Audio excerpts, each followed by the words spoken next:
लोगों की भैंस बकरी पट्ठे खाती, हमारा जैक पट्ठे खा रहा है। वाह जी वाह, ऐसा डॉग जो पट्ठे खाता हो। वाह जी वाह।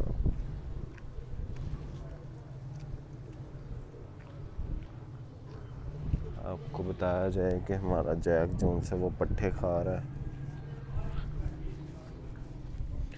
देखो जी पट्ठे, वाह जी वाह, जैक पट्ठे खा रहा है।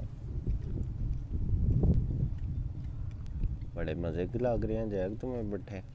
ये डॉग इसलिए असल में खाते हैं क्योंकि इनका पेट खराब होता है ना जब, तो ये पट्ठे शट्ठे खाते रहते हैं ना, तो इनका पेट ठीक हो जाता है।